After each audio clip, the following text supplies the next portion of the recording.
नमस्कार दोस्तों, मैं शैलेंद्र चौधरी। एक बार फिर हम जनरल साइंस पढ़ रहे थे। सभी को नमस्कार मेरा। और मित्रों, इस वीडियो को लाइक और शेयर करते रहना। तो मित्रों देखो, कंपटीशन का आज को पता है, नए नए टीचर भी जिनमें नाम भी कुछ हैं, टैलेंट टीचर भी हैं, वो अपने अपने सब चीजें वीडियो लाइव क्लासेज लेके आ रहे हैं। आज इस यूट्यूब के महारत में हम कह सकते हैं, इस कंपटीशन के महारत में एक से एक भरकर टीचर आ रहा है। और मैं कह रहा हूँ कि वो टीचर है वो सब अच्छे होते हैं, जो टीचर होते हैं वो सभी अच्छे होते हैं। तो आज आपको कंपेरिजन कुछ नहीं करना है, जो आपको बेस्ट लगे, वही कहीं से भी बेस्ट नॉलेज मिले वो हमें गेन करनी है। तो मित्रों, हमने जो कल टॉपिक कर लिया था, वो टॉपिक स्टार्ट कर लिया था मित्रों, माइटोकॉन्ड्रिया। केंद्रक हमने कंप्लीट कर लिया था। अब हम पढ़ेंगे माइटोकॉन्ड्रिया। क्या पढ़ेंगे? माइटोकॉन्ड्रिया पढ़ेंगे। आप देखो मित्रों, माइटोकॉन्ड्रिया को हिंदी में कहते हैं सूत्रकणिकाएं। याद रखना, माइटोकॉन्ड्रिया को हिंदी में क्या कहते हैं? सूत्रकणिकाएं कहते हैं। अब देखो, इसके खोज के बारे में बहुत किताबों में तो अल्टमैन और फ्लेमिंग दे रखा है। बहुत सी किताबों में तो अल्टमैन और फ्लेमिंग दे रखा है, बहुत सी किताबों में कॉलिकर दे रखा है, और एक दो छोटी किताब हैं उनमें कार्ल बेंडा भी दे रखा है। परंतु मैं बता देता हूं, आज हम स्टार्ट करेंगे माइटोकॉन्ड्रिया की खोज। देखो, बहुत सी किताबों में 1880 भी दे रखा है, डाउट बड़ा है। तो माइटोकॉन्ड्रिया की खोज 1886 में, जो याद रखना, वो खोज की थी, वो की थी रिचर्ड अल्टमैन।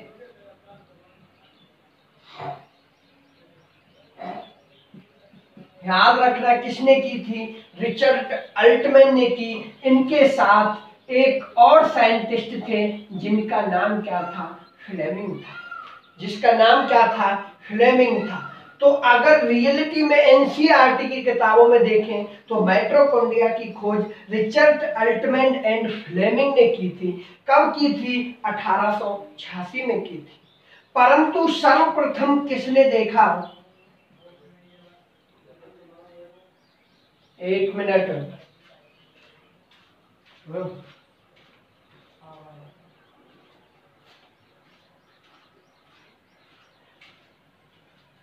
हाँ, तो अब पूछा जाए कि सर्वप्रथम जो देखा था माइटोकॉन्ड्रिया को, सर्वप्रथम जो देखा था वो कॉलिकर ने देखा था। याद रखना, माइटोकॉन्ड्रिया को सर्वप्रथम देखा किसने था? कॉलिकर ने। अब आपके दिमाग में एक डाउट आ रहा होगा कि सर, सर्वप्रथम इसने देख लिया कॉलिकर ने, तो इसका खोज का श्रेय क्यों नहीं कहते? तो मैं बता देता हूं, इसे खोज का श्रेय इसलिए नहीं कहते क्योंकि इसको पूर्णतः पता नहीं था कि ये माइटोकॉन्ड्रिया कहलाएगा। अस्तित्व में जो पहचाना था वो रिचर्ड और अल्टमैन ने पहचाना। ये मार्कर है, मान के चलो मार्कर में आप फेंक दो। अब मेरे को क्या पता है कि ये मार्कर बाद में काम लिखने का काम आएगा, इसका नाम मार्कर, क्योंकि मैं इसके बारे में क्या था? अपरिचित था। तो ऐसे ही सर्वप्रथम देखा था वो किसने देखा? कॉलिकर ने देखा। और कॉलिकर ने किसमें देखा? सर्वप्रथम कीड़े मकोड़े में देखा था। याद रखना, सर्वप्रथम किसमें देखा? कीड़े मकोड़े में देखा था। इसके अलावा याद रखना, 3 साइंटिस्ट हो गए। एक तो हो गया रिचर्ड अल्टमैन, दूसरा हो गया फ्लेमिंग, इनके साथ थे। सर्वप्रथम देखा किसने? कॉलिकर ने देखा। परंतु मित्रों याद रखना, इसका स्टार्टिंग में नाम माइटोकॉन्ड्रिया नहीं था। तो स्टार्टिंग में फ्लेमिंग, ये जो अल्टमैन के साथ थे, फ्लेमिंग ने इसे फीला कहा था। ये भी कई बार क्वेश्चन आ जाता है कि माइटोकॉन्ड्रिया को फ्लेमिंग ने क्या नाम दिया था? फीला नाम दिया था। इसके बाद अल्टमैन ने माइटोकॉन्ड्रिया को, अल्टमैन ने इसे बायोप्लास्ट नाम दिया था। याद रखना, अल्टमैन ने इसे क्या नाम दिया था? बायोप्लास्ट नाम दिया था। थोड़ा समझ में तो आ रहा है? अब कहीं से भी क्वेश्चन आ जाए कि माइटोकॉन्ड्रिया को बायोप्लास्ट नाम किसने दिया, अल्टमैन ने। फिला किसने कहा, फ्लेमिंग ने। देखो इधर भी फिले, इधर भी फिले, फ्लामिंग, फिला। इसके बाद कॉलिकर, ये भी कई बार पूछा जाता है। कॉलिकर ने इसे जो कहा था वो कहा था सैक्रोसोम।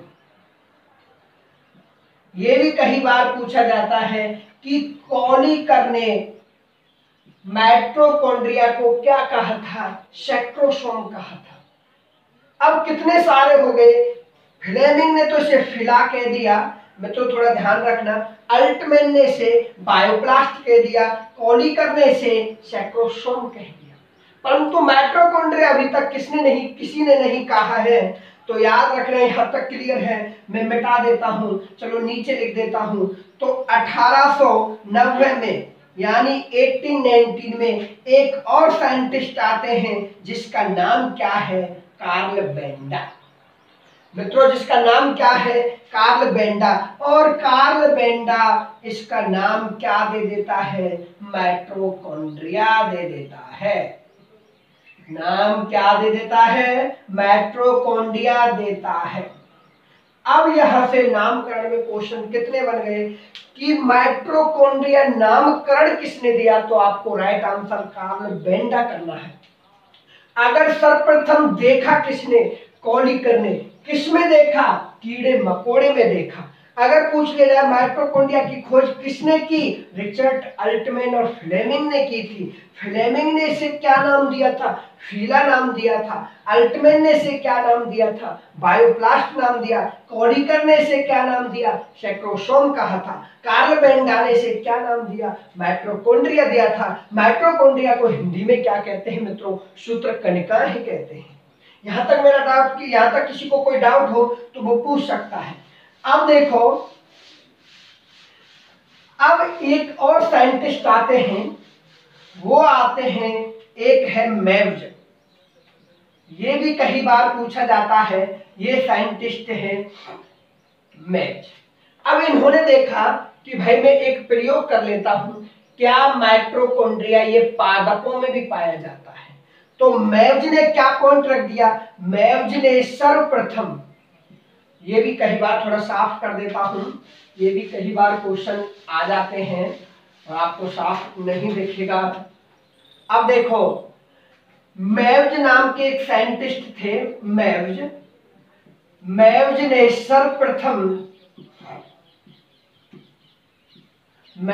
सर्वप्रथम पादप कोशिका में, जो पादप की कोशिकाएं होती हैं, पादप कोशिकाओं में माइटोकॉन्ड्रिया को देखा। याद रखना, अब क्वेश्चन आ जाए कि पादपों में सर्वप्रथम माइटोकॉन्ड्रिया को किसने देखा, तो आपको राइट आंसर क्या लगाना है, मेव्ज लगाना है। थोड़ा आज गले में प्रॉब्लम है थोड़ा, तो याद रखना, सर्वप्रथम पादप में माइटोकॉन्ड्रिया को किसने देखा, मेव्ज ने। अब एक और साइंटिस्ट आते हैं जिनका नाम है, मैं अलग से लिख देता हूं, बेंसल। एक और बेंसल है, एक और साइंटिस्ट आते हैं, बेंसल। अब ये देखते हैं क्या मैं माइटोकॉन्ड्रिया को अलग से निकाल सकता हूं। तो बेंसल ने क्या किया, यकृत, और यकृत मतलब लीवर, हम पढ़ेंगे यकृत के बारे में जब एक तो पाचन तंत्र आएगा, एक अंतःस्रावी तंत्र आएगा, और एक यकृत तब उसमें भी काम आता है, किसमें, जब उत्सर्जन तंत्र पढ़ेंगे। तो एक यकृत भी बहुत इंपॉर्टेंट है। तो यकृत से सर्वप्रथम माइटोकॉन्ड्रिया को अलग किया, माइटोकॉन्ड्रिया को अलग किया।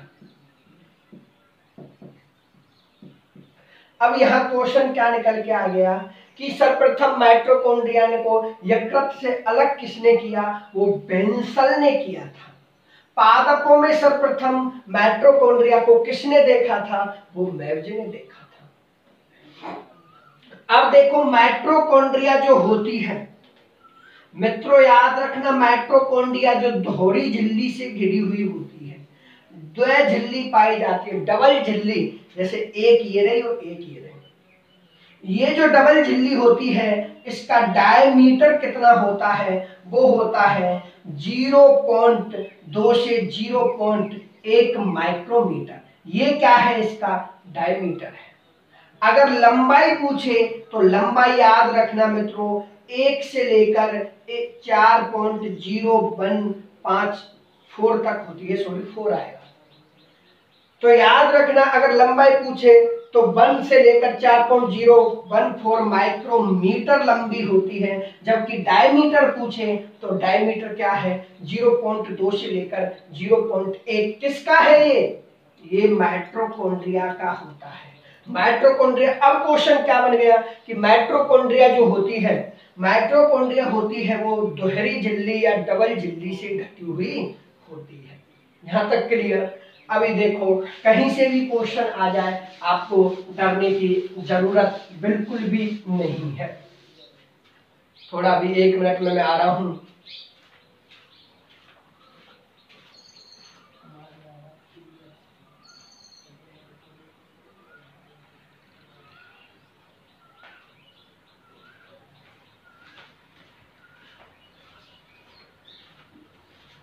तो माइटोकॉन्ड्रिया के यहाँ तक किसी को डाउट है।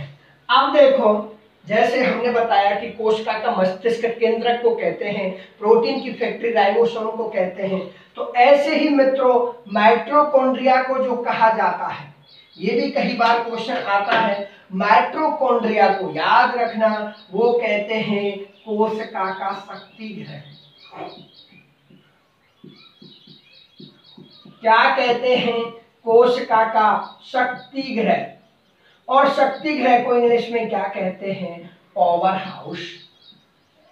क्या कहते हैं मित्रों, पावर हाउस। अब क्वेश्चन क्या बन गया कि कोशिका का शक्ति गृह किसे कहते हैं, तो आपको क्या बताना है, माइटोकॉन्ड्रिया को क्यों कहते हैं मित्रों। मैं एक बात बता देता हूं, जैसे ही हम भोजन लेते हैं, भोजन में क्या ग्लूकोज, और ग्लूकोज का फॉर्मूला क्या होता है C6H12O6। अब जैसे ही ग्लूकोज को लिया और मित्रों ग्लूकोज गया हमारी बॉडी के अंदर, ऑक्सीजन के साथ क्रिया की, तो मित्रों ये किस में टूट जाता है, CO2 प्लस H2O में, और कुछ एनर्जी मिलती है। ग्लूकोज का जैसे ही ऑक्सीडेशन हो जाएगा, ऑक्सीजन के संपर्क में जैसे ही वो अंदर चला जाएगा, ऑक्सीडेशन होगा, तो ये CO2 में टूटेगा, CO2 के अलावा H2O, और हमें जो ऊर्जा मिलेगी, और मित्रों ऊर्जा जो मिलेगी वो किस रूप में मिलेगी, वो ATP के रूप में मिलेगी। किसके रूप में मिलेगी, ATP के रूप में मिलेगी। ऊर्जा ATP के रूप में संग्रहित रहती है, और ATP का पूरा नाम होता है, वो होता है एडिनोसाइन, एडिनोसाइन ट्राइफॉस्फेट।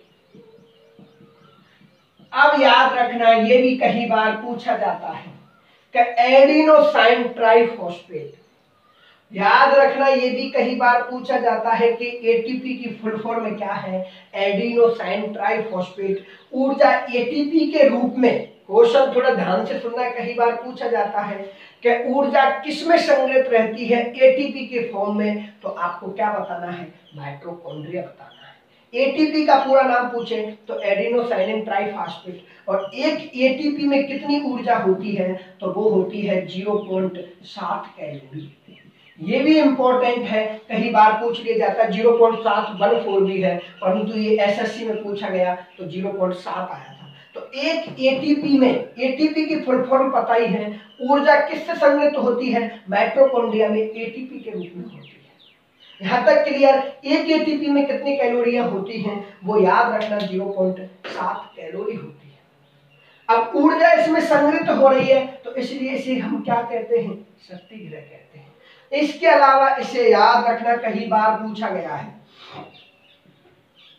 थोड़ा तबीयत खराब है, माइटोकॉन्ड्रिया को, माइटोकॉन्ड्रिया का खुद, यानी माइटोकॉन्ड्रिया खुद एक तो डीएनए, याद रखना माइटोकॉन्ड्रिया एक तो खुद डीएनए, और डीएनए के अलावा ये किसका निर्माण करती है, राइबोसोम का निर्माण करती है। थोड़ा तबीयत खराब है।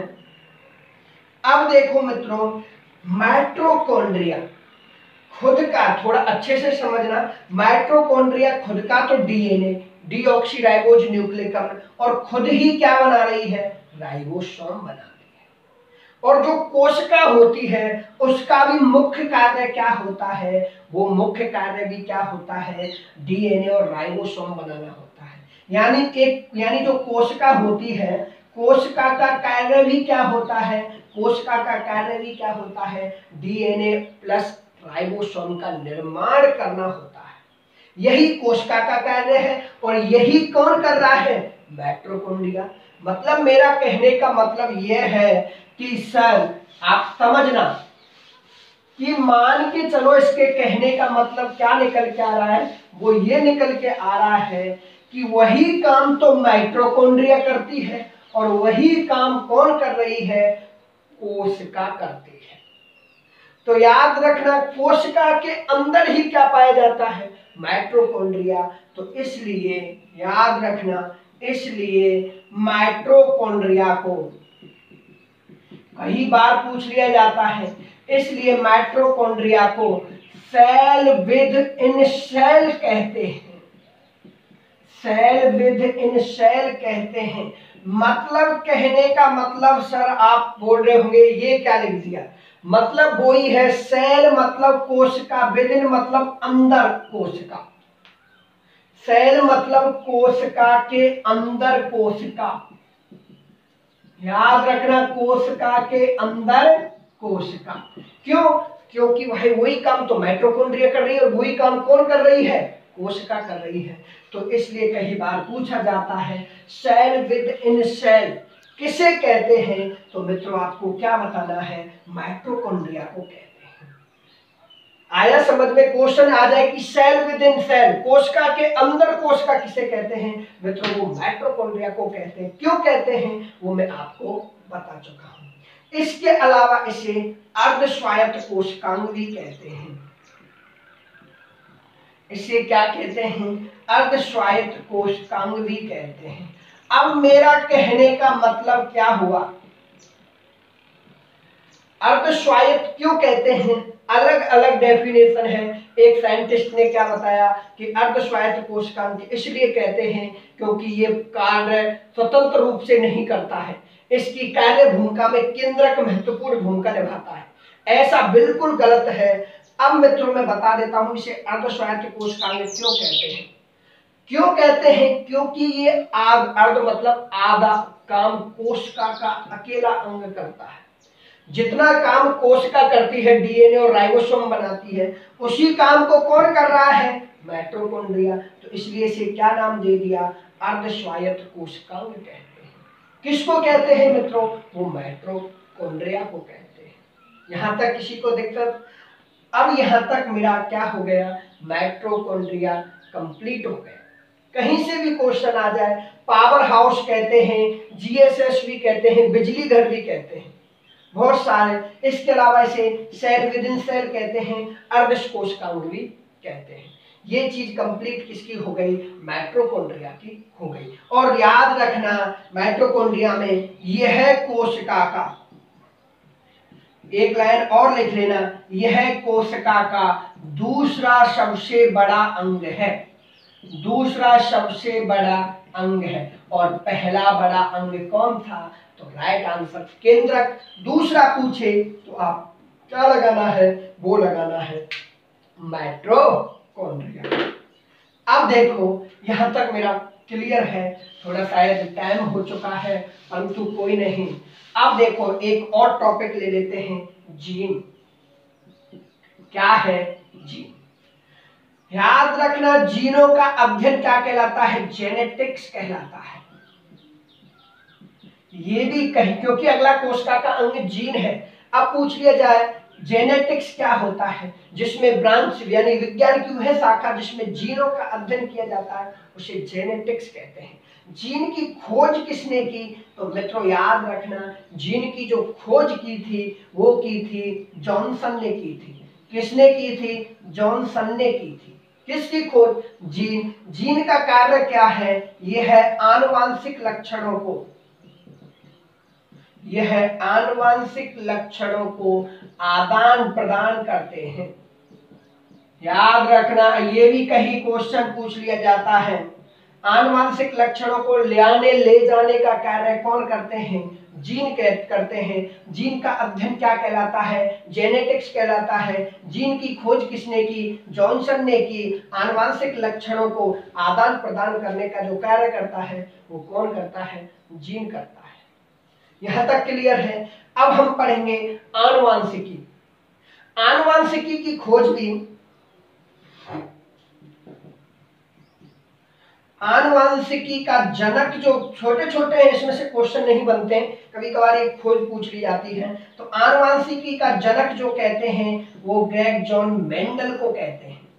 किसको कहते हैं? मेंडल को कहते हैं। और आनुवांशिकी के लिए इन्होंने प्रयोग किया, वो किस पर किया? वो मटर पर किया था। मटर पर ही क्यों किया? क्योंकि इसमें कम कम कम गुणसूत्र होते हैं। इसमें क्या गुणसूत्र होते हैं? मटर में कम गुणसूत्र होते हैं। और ये क्या होते हैं? ये आपके यहाँ तक आनुवांशिकी। जब आनुवांशिकी पढ़ेंगे हम अच्छे से करा देंगे।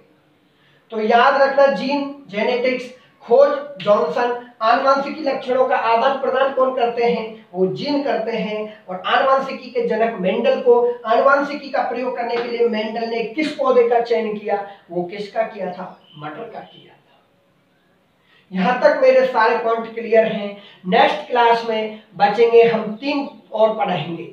एक तो बचेगा आपका लवक, एक क्या बचेगा? लवक बचेगा। और लवक के अलावा एक बचेगा लाइसोसोम, और लाइसोसोम के अलावा एक गोल्गी कांड। इसके बाद हमारा कोशिका का पॉइंट क्लियर हो जाएगा। कल हम आपको स्टार्ट कराएंगे, तंत्र का तंत्र करा देंगे और एक क्लास में आपके ये हो जाएंगे। और क्लास कैसी लगी थोड़ा कमेंट करके बताएं और घर पर पढ़ाई करते रहना। और मैं यहाँ पर कह रहा हूँ कि जो साइंस है, जो मैं करा रहा हूँ, वो इसमें से बाहर बिल्कुल भी नहीं जाना, ऐसे ही पढ़ाई करनी है। और किसी दिन मैं टाइम निकाल के आपसे एक बार जरूर बात करूंगा, क्योंकि अब हमारे पास इतना टाइम है नहीं है। नेक्स्ट क्लास भी आपको पता है होने वाली है रीजनिंग की। तो आपको याद रखना, आज के लिए हम इतना ही। और मैं शैलेंद्र चौधरी, याद रखना, वैसे तो तुम लोग बहुत अच्छे तरीके से जान गए होंगे। तो ठीक है, आज के लिए इतना ही काफी है। धन्यवाद। और इस वीडियो को लाइक और शेयर करते रहना। और जितना हो सके तो अपने मित्रगण हैं, मित्रगण के अलावा कुछ सहपाठी हैं, उनसे भी बोलो। और उनसे यह बोलो कि भाई कोचिंग फ्यूचर पॉइंट है, उसने लाइव क्लास चलाई है, तो आप उनसे एक बार इस वीडियो को शेयर करते रहें। धन्यवाद। कल मिलते हैं।